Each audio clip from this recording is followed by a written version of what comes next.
In the last lecture, we discussed surface states, band bending, how the bands corresponding to the electronic states deviate as we move from the bulk to the surface, metal semiconductor interfaces, and Schottky and ohmic contacts.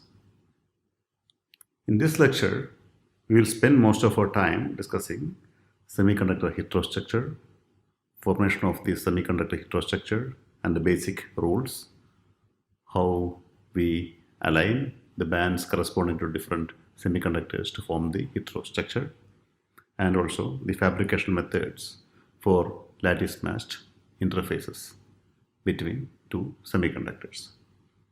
So the previous lecture, we discussed the interface between metal and semiconductor. In this lecture, we will discuss the interface between two semiconductors.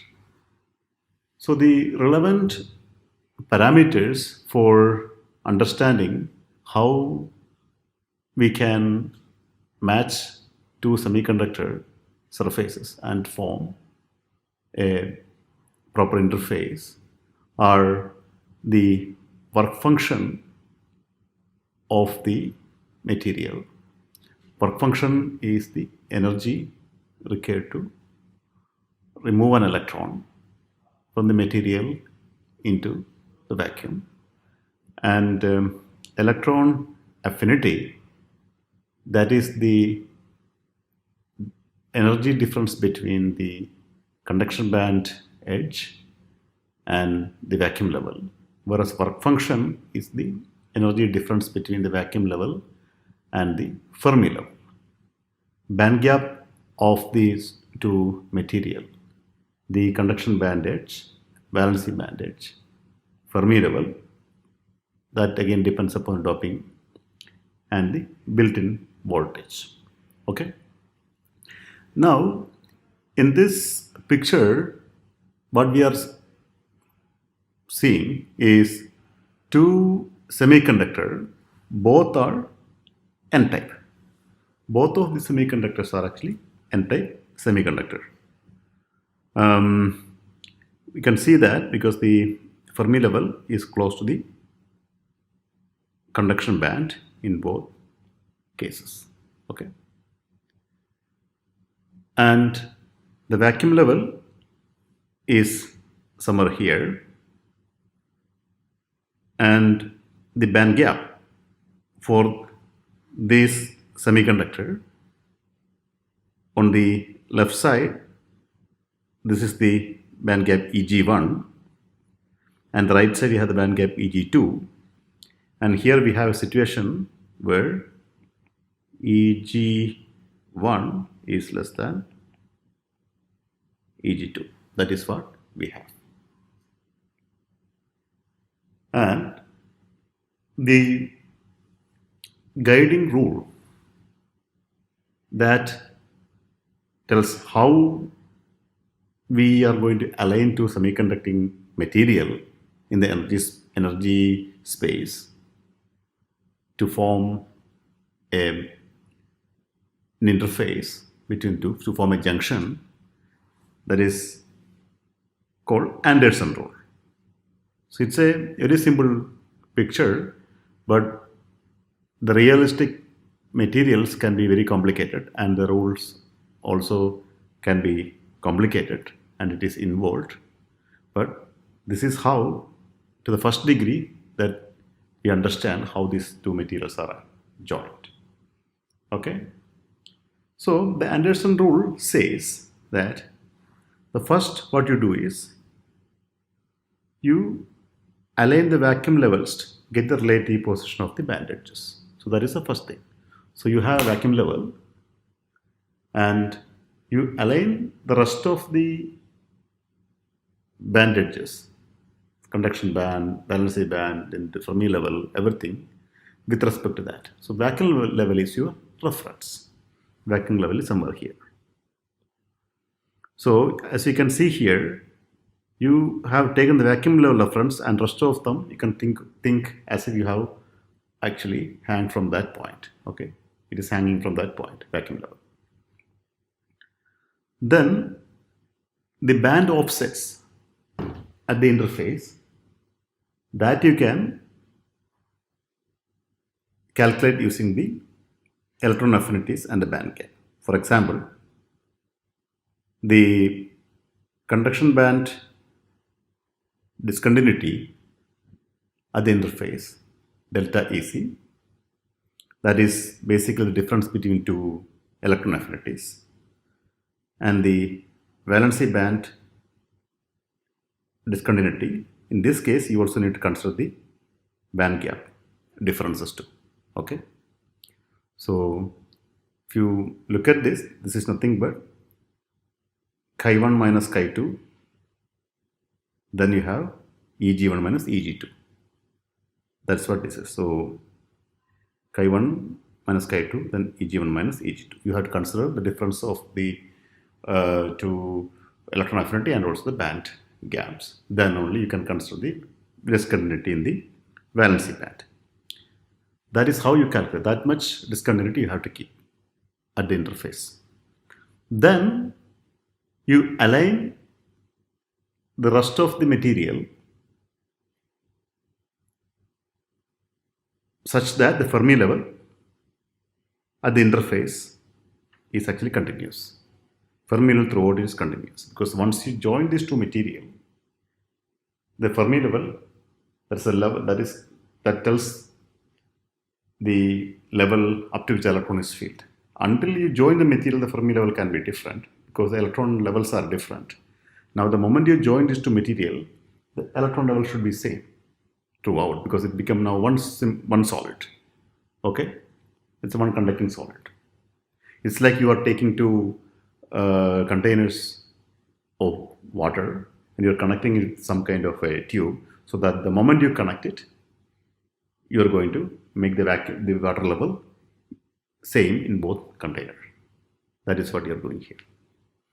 Okay, so once you do all these things, you will get structure something similar to this here. So the band edge is here. This is delta EC, that is given by the two electron affinity. The delta EV, that is given by this thing here. Then you also made sure that the Fermi level is continuous here. Okay, for example, you can see that Fermi level is discontinuous in these two cases. Now you lowered it, but you have to keep that discontinuity at the band edge, both the conduction valency band, that need be preserved there. Then you shift the rest of the bands so that the Fermi level is continuous. That is how you get this structure here. Alright, that is the process of aligning the bands to join two different semiconductors, or the same semiconductor but different doping levels. Alright, now let us look into what are the different cases of aligning these bands. So now what we have is, we have a material which is a combination of two different materials. So we call it actually heterostructure. Okay, so this is the case of an N-N heterostructure. I'm calling this N-N because both sides are actually N-doped. Alright. Now, depending upon how the band edges are going to align, there are basically three broad categories of heterostructures. Alright. So the first one is type 1. We also call it straddling. So in this case, what you have is the conduction band and valency band of one side. This is the interface. Okay, this band gap in one material is larger than the other side, but they also align in such a way that the conduction band and valency band of the other material falls in the middle of this. Okay, so this is a straddling heterostructure. You have conduction band, valency band on one side here, other side here. It's like this. The second type is called type 2 or staggered heterostructure. Okay, staggered means again you have two different band gaps then, but when you do the alignment as prescribed by the Anderson's rule, you will do in such a way that this is going to be this way. Type 1 was like this will be like this. Okay, now this is called staggered heterostructure. Okay, and there is also a third kind, it's called mismatched or broken gap. So in this case, in the type 2 case, you still have a region where the band gaps are actually overlapping. Okay, here the band gap of the left side, right side is completely overlapping with that of the left side. In this case, there is a partial overlap, but in this case there is no overlap. The band gap in energy space is here, and the band gap of the second one is here. Absolutely, there is no overlap. That is type 3, or this is called mismatch. So in that case, what you have is you have structure, one of this material which forms the structure here, another one is somewhere here. Earlier, what we had is type 1, type 2, and this is type 3. This is called mismatch or stagger. Okay, and these are the three typical examples for each of these types. Okay, and the different quantities, parameters that you use to align these are given here, and this is your vacuum level, and this is also another way to illustrate these three alignments here. Okay, and the feature that we need to remember here is for type 1, the quantum well for the carriers in both bands. Quantum well for the carriers is there in both bands. Okay, that we will discuss that in detail, but what I'm trying to say here is in the type 1 case, you can have a quantum well for both the holes and also for the electrons. Okay, and type 2, what you have is you have a quantum well in one and a barrier in other.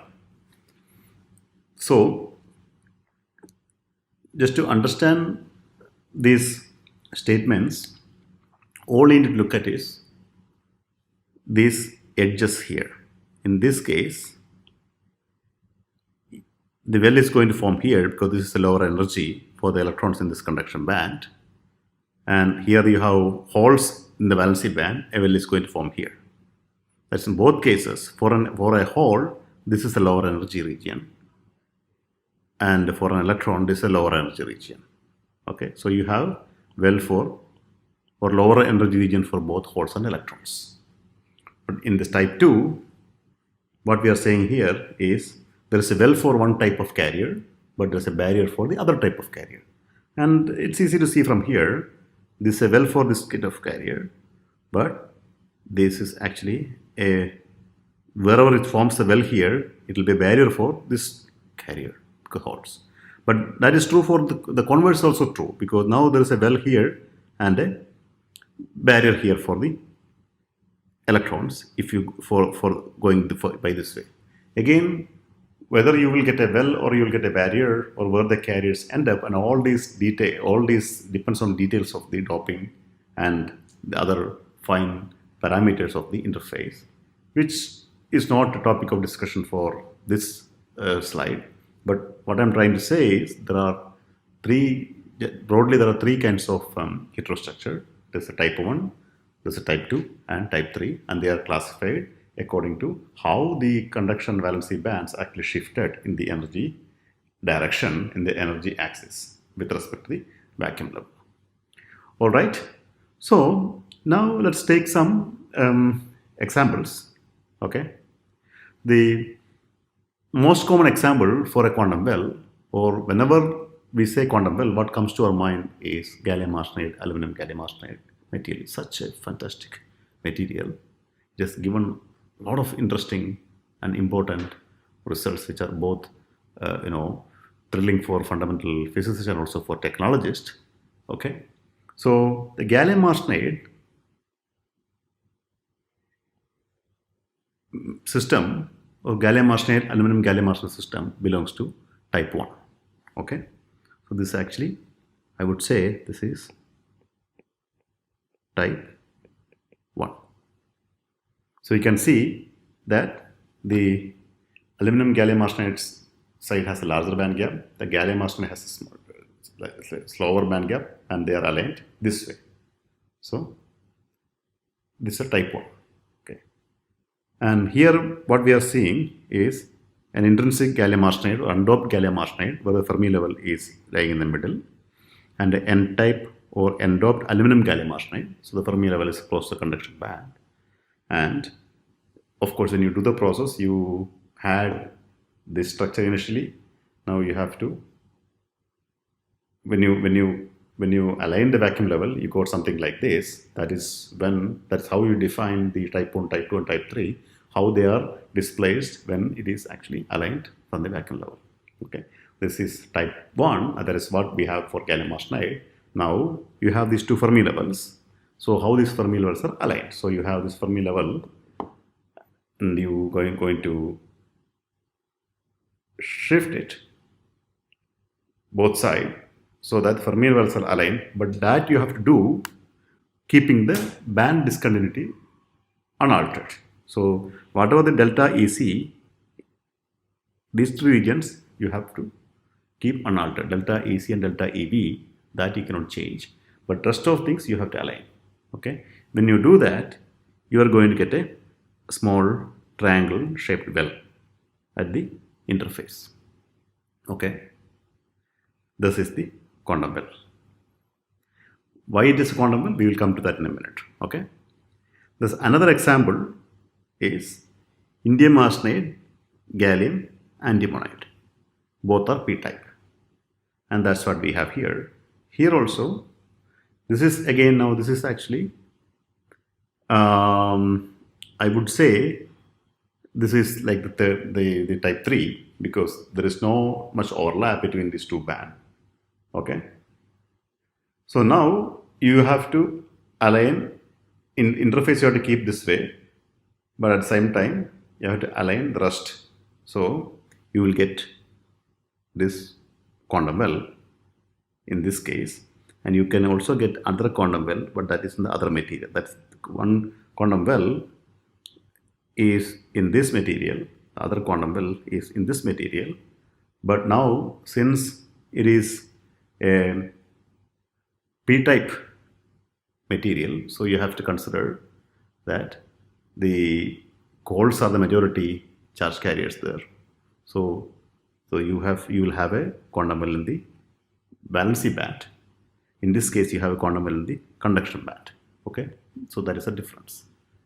So here you have a hole gas. In this case, you have a electron gas. Okay, so you have a hole conducting charge carrier. Charge carriers are actually holes. Here, charge carriers are electrons, and we call them electron gas and hole gas. But that detail also you will see in either in this class or next class. But we call one as a hole gas because the point here is the electrons and holes in this material move like free electron gases, free electrons or free holes as the molecules of ideal gas. That's what we call hole gas or electron gas. But those details we will deal in a minute. Okay, in either in this class or next class we will do it.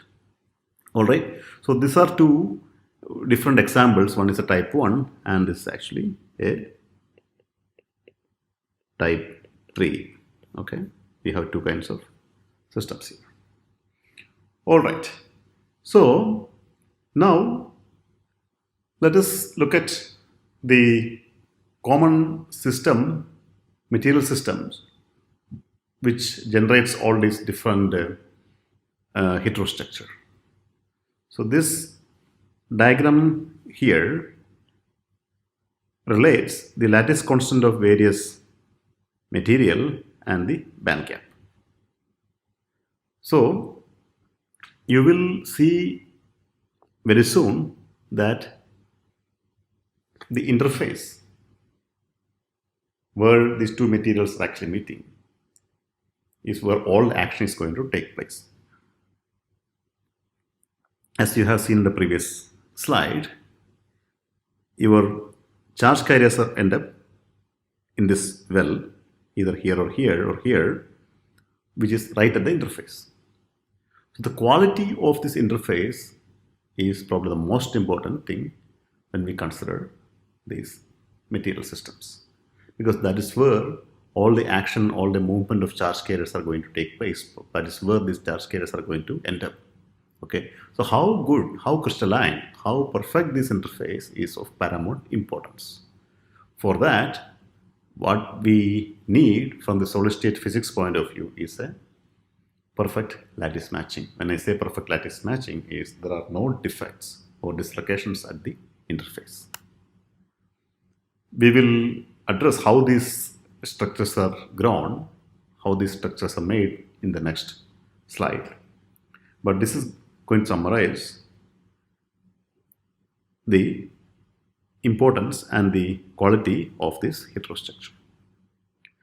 So this axis is the lattice constant, and silicon is here, germanium is here, and the lattice constant of other semiconductors, 3,5s, gallium arsenide is somewhere here, gallium phosphate is here, aluminum, indium phosphate is here, indium phosphate is here, okay,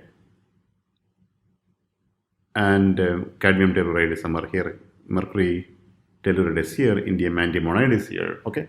Now, this two pictures here, these are TEM, transmission electron microscopy images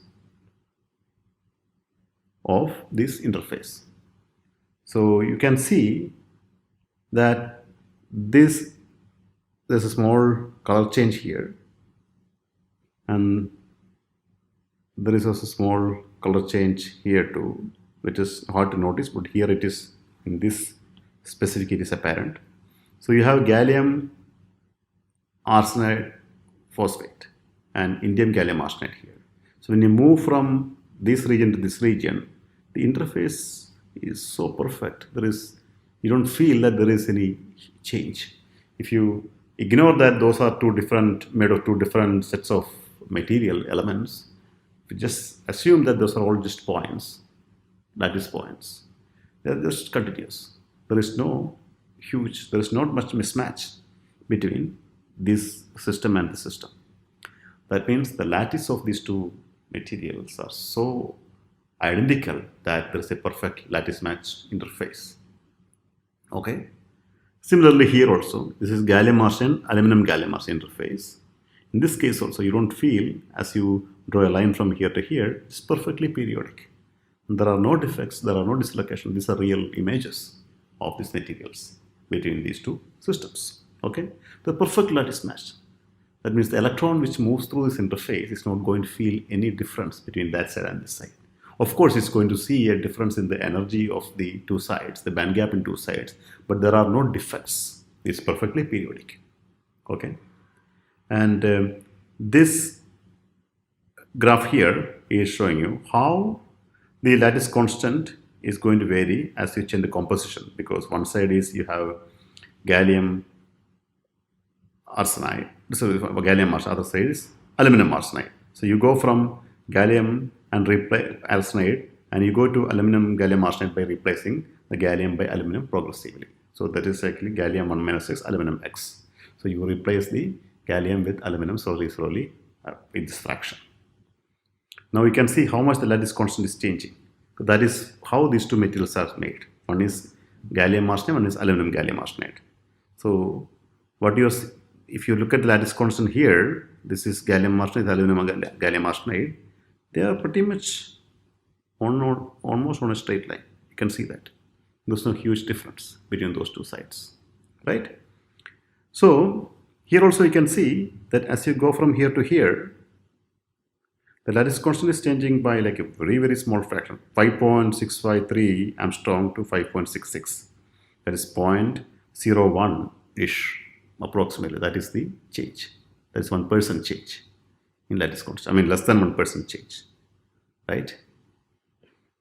So this is telling you how the various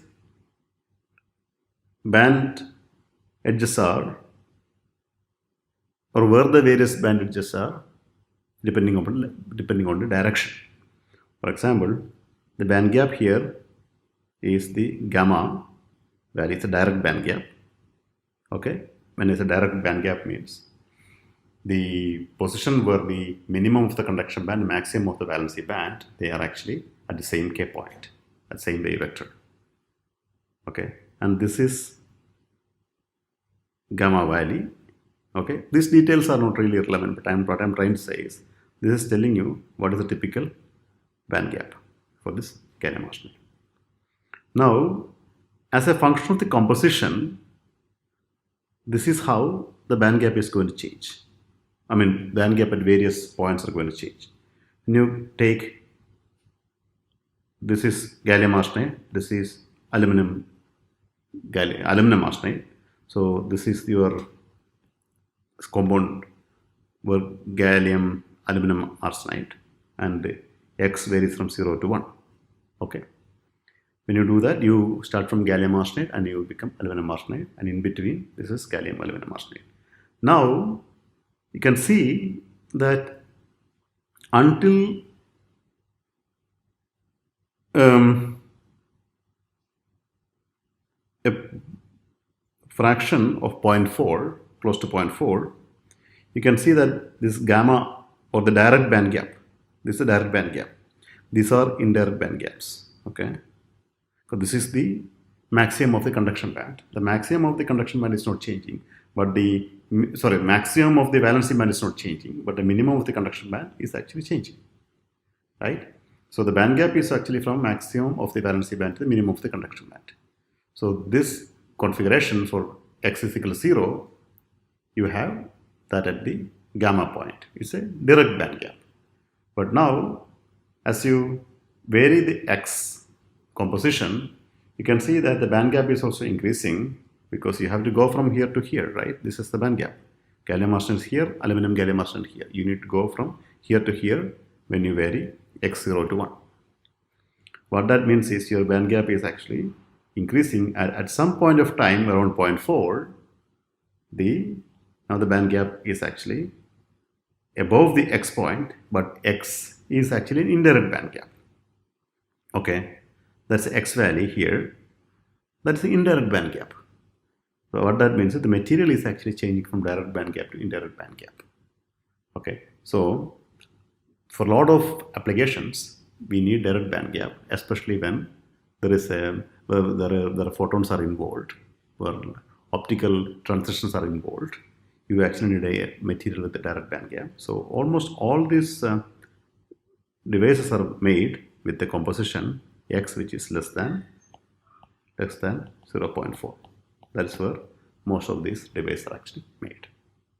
Okay, that is kind of the overview of this gallium arsenide or 3,5 heterostructure, and how perfect, you can see how perfect those interfaces are, and you will see very soon that because of such a perfect lattice match interface, the electron also possesses really superior mobility and other transport characteristics. Now we can look into how these material systems are actually made, what process these material systems are actually made.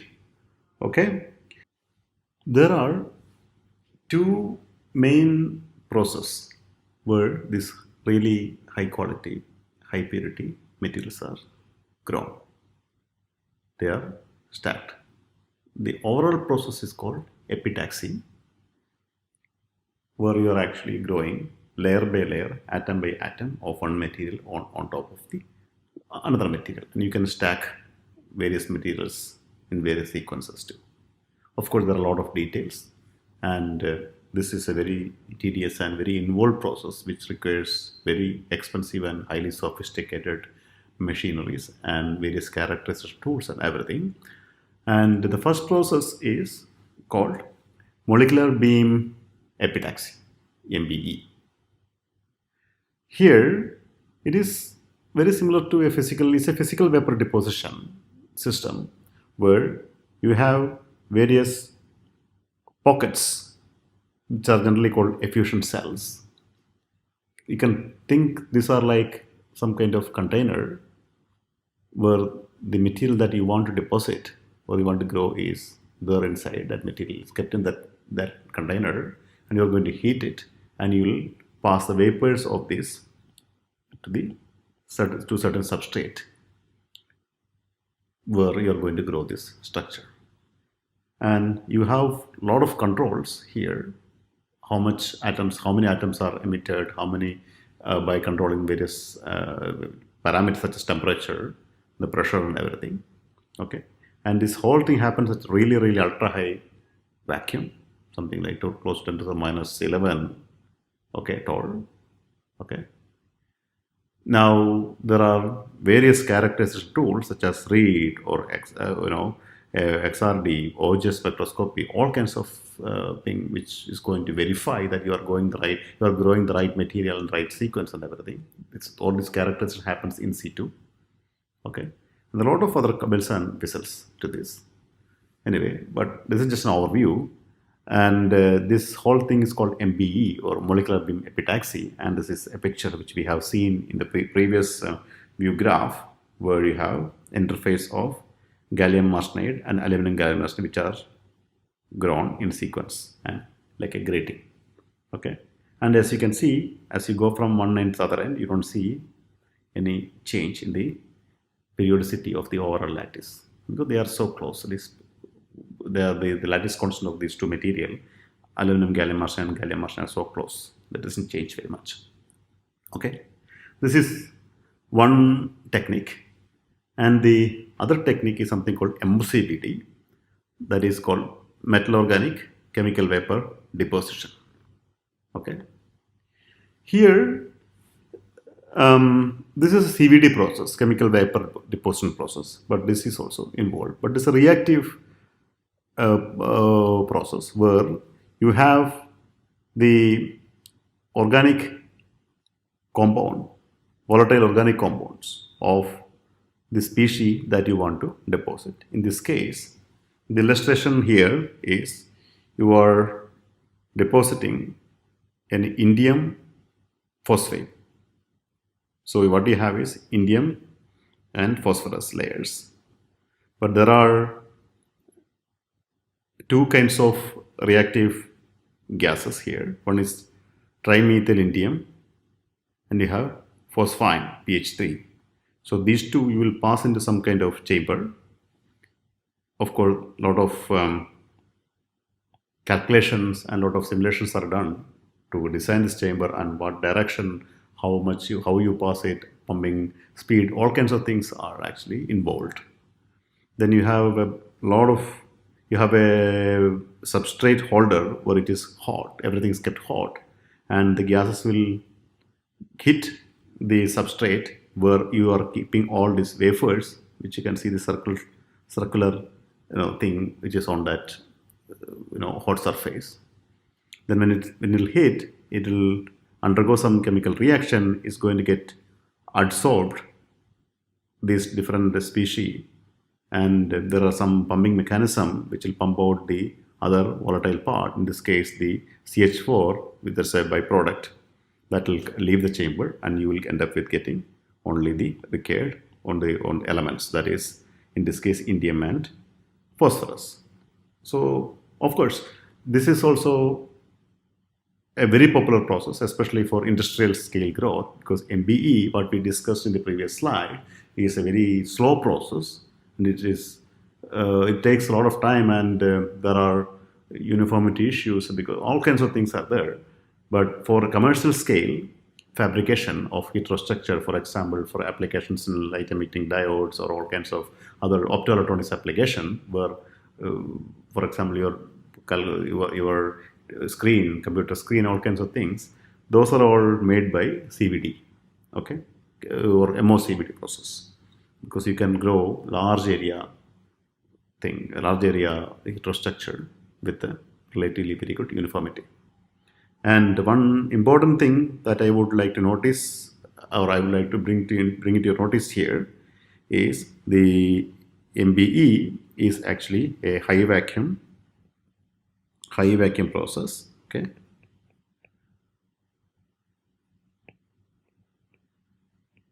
I would say ultra high vacuum process, whereas this is actually a low vacuum process because it's a CVD process. You have gases flowing into the chamber. Low vacuum. It's a low vacuum process. Okay. And there are these organic compounds corresponding to whatever elements that you want to deposit. There are always some kind of organic compounds available. For example, silicon is grown by using something called tetramethyl silane. It's a liquid, okay, and you will heat it and you will get the vapor. And gallium is grown by trimethyl gallium. Germanium is grown by tetraethyl germane. So you will find, I mean, this is just a few examples. You will find the corresponding metal organic compounds for all the commonly used material to grow this, and this is a very, very popular technology. Okay, so this is how these are the two techniques how the epitaxy growth of these heterostructures are actually grown. So in the next class, what we will do is we look into the details of these interfaces that has been created by combining two semiconductors. All right.